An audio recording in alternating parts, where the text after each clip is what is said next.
Le choix des ETF que vous allez mettre dans votre portefeuille est déterminant pour sa croissance. Et dans cette vidéo, on ne va pas parler de quelle catégorie d'ETF choisir, c'est-à-dire quelle zone géographique, quel secteur, quelle thématique. Non, on va parler du choix de l'ETF en lui-même, c'est-à-dire pour plusieurs ETF qui suivent le même indice ou des indices très proches, lequel choisir. Alors on pourrait se dire bien sûr, puisque les ETF sont censés suivre leur indice au plus près, finalement entre plusieurs ETF SP500, ça va pas changer grand chose. Eh bien, pas forcément. Il peut y avoir des variations, parfois importantes, qui, cumulées au fil du temps, peuvent avoir un réel impact. Surtout quand on multiplie ça par le nombre d'ETF dans votre portefeuille. Donc dans cette vidéo, on va se concentrer sur le PEA et on va voir parmi les 6 catégories d'ETF les plus populaires, lesquelles choisir. Je dis populaires parce que à elles seules, elles permettent de se constituer un portefeuille diversifié et performant. Dans chaque catégorie, on va parfois comparer différents indices quand il y a des indices qui sont très proches et puis bien sûr, on comparera les différents ETF. L'idée, c'est que ensuite vous puissiez faire le meilleur choix pour vous dans la construction de votre portefeuille. Comme d'habitude, pour que ce soit plus clair, je vous ai préparé un fichier bonus assez précis où vous retrouverez les informations de la vidéo, mais encore plus d'informations, certains indices, certains ETF qui sont rajoutés. Donc tout n'est pas comparé dans la vidéo, mais dans ce fichier, vous aurez tout résumé sous forme de graphique, sous forme de tableau. Donc je vous invite à le télécharger maintenant dans le premier lien dans la description. C'est gratuit et quand vous devrez faire votre choix, vous allez vraiment pouvoir avoir un visuel. Ça sera beaucoup plus simple pour vous de faire votre choix entre différents indices assez proches dans chaque catégorie et même au niveau des ETF, puisqu'il y a tout qui est bien résumé. Alors avant de commencer, on va faire un rappel rapide des points auxquels on doit faire attention de manière générale quand on choisit ces ETF. Alors à noter que tous ces points ont leur intérêt et qu'ils ne sont pas forcément classés par ordre d'importance. Donc premier point évidemment, c'est les frais, puisque des frais en plus c'est de la performance en moins, même si les performances affichées sont nettes de frais, mais ça veut dire que s'il y avait eu moins de frais, vous auriez eu une meilleure performance. Le deuxième point, c'est l'encours. Un encours trop faible peut ne pas être rentable pour l'émetteur, d'où le risque de fermeture de l'ETF. C'est aussi souvent associé à une faible liquidité, c'est-à-dire un volume de transactions plus faible, donc une difficulté à acheter ou vendre cet ETF au prix que vous souhaitez, surtout en période de forte volatilité. Le prix, ça peut jouer évidemment si vous faites du DCA et que vous avez un petit budget, car ça sera plus difficile d'acheter régulièrement les ETF chers à très cher. Le mode de distribution, alors sur PEA, vous ne paierez pas de taxes sur vos gains quand vous investissez sur un ETF distribuant, mais vous paierez quand même des frais de transaction pour réinvestir ces gains. La performance, c'est la performance annualisée qui va vous permettre de comparer les différents ETF entre eux. La volatilité, mesurer l'ampleur des variations du prix de l'ETF dans le temps, donc le risque que vous prenez en investissant sur cet ETF. Et enfin, la tracking différence qui mesure l'écart de performance entre l'ETF et l'indice qu'il est censé reproduire.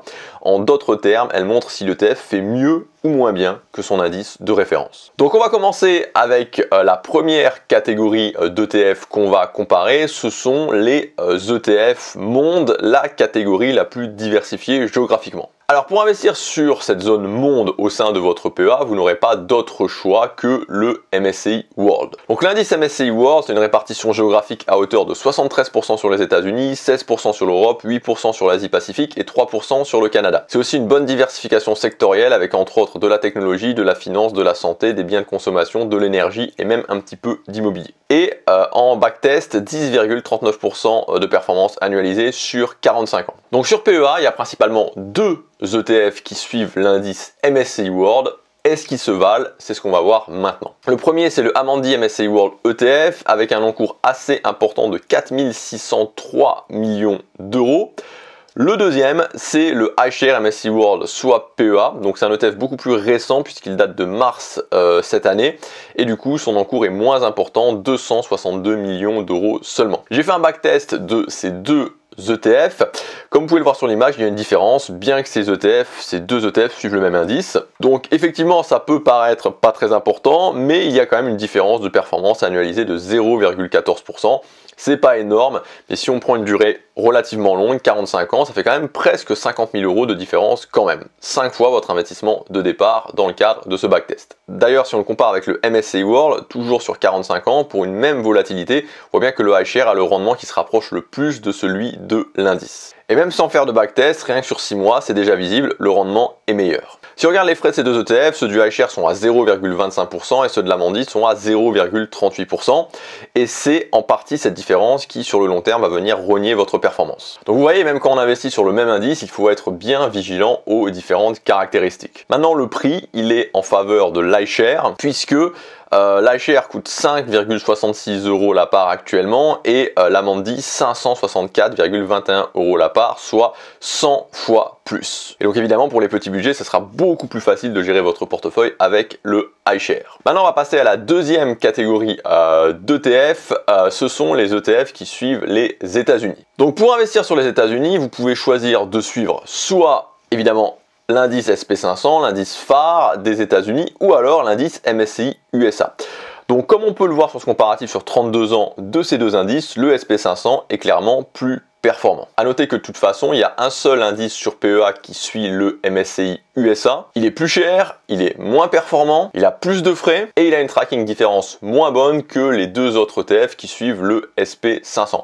Donc dans cette vidéo, je vais me contenter de comparer les deux ETF qui suivent le SP500. Vous avez la comparaison des trois ETF dans le fichier gratuit que vous pouvez télécharger, le tableau synthétique que vous pouvez télécharger dans le premier lien dans la description. Donc via PEA, pour investir sur le SP500, vous avez le choix entre deux ETF, le Amundi PEA SP500 et le BNP Paribas Easy SP500. On va commencer la comparaison par le BNP Paribas. Donc son encours est de 3050 millions d'euros. A noter aussi, et c'est important, que les ETF BNP Paribas en général ont tendance à surperformer leur indice de référence. C'est le cas pour celui-là dont l'écart de performance ou tracking différence, comme on en a parlé au départ avec le SP500, a une moyenne de 0,50 sur 9 ans de 2015 à 2023. Les frais sont faibles, 0,12%, et le prix inférieur à 30 €, 28,42 €. En ce qui concerne le Amundi SP500, on a un encours sous gestion de 723 millions d'euros, soit 4 fois plus faible que celui du BNP Paribas. Pourtant, il n'y a même pas un an de différence entre les deux dates de mise sur le marché. Il y a aussi une tracking différence en faveur de l'ETF Amundi par rapport à l'indice, mais moindre que celle du BNP Paribas, 0,41% sur 9 ans au lieu de 0,50%.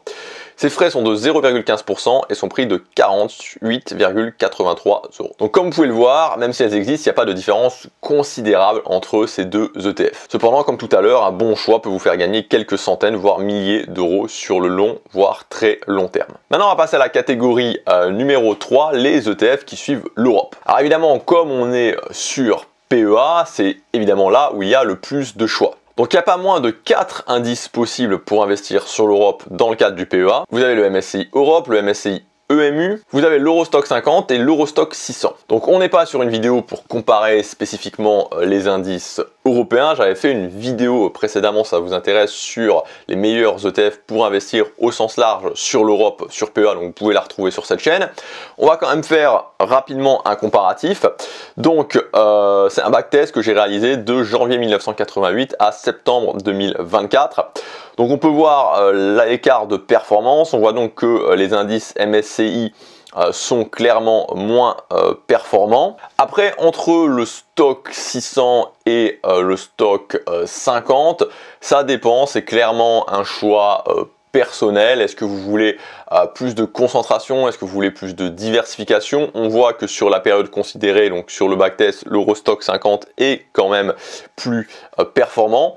Donc c'est clairement à vous de voir, à vous de choisir. Dans le cadre de cette vidéo, j'ai simplement décidé de prendre par rapport au backtest, de comparer par rapport au résultat du backtest l'indice le plus performant, donc l'Eurostock 50, et donc on va comparer des ETF qui suivent l'Eurostock 50. Donc on retrouve les deux mêmes gestionnaires que précédemment, BNP et Amundi. Vous avez donc le BNP Paribas Easy Eurostock 50, il y a bien 50 positions dans l'ETF, et il y a deux ETF Amundi qui en plus sont vraiment proches en termes de caractéristiques.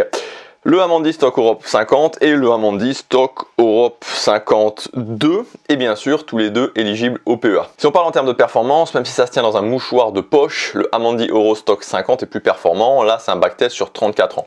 Certainement en raison des frais moins élevés pour cet ETF, 0,09% seulement contre 0,24% pour le Amundi Eurostock 52.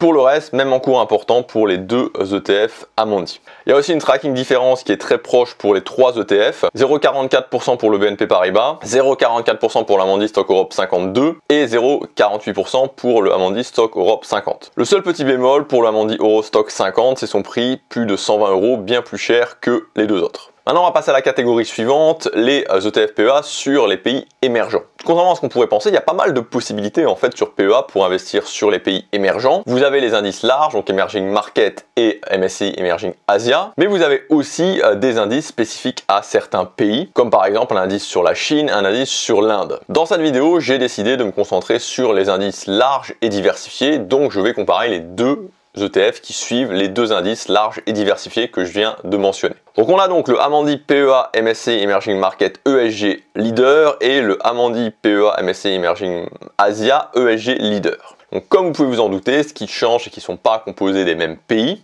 Le Amundi PEA MSCI Emerging Market est plus diversifié géographiquement avec de l'Afrique du Sud, du Brésil, du Mexique, de l'Arabie Saoudite et même un peu de Pologne, même si la part d'Asie reste évidemment très importante, alors que le Amundi PEA Emerging Asia est exclusivement composé d'Asie et donc plus concentré sur ce secteur géographique.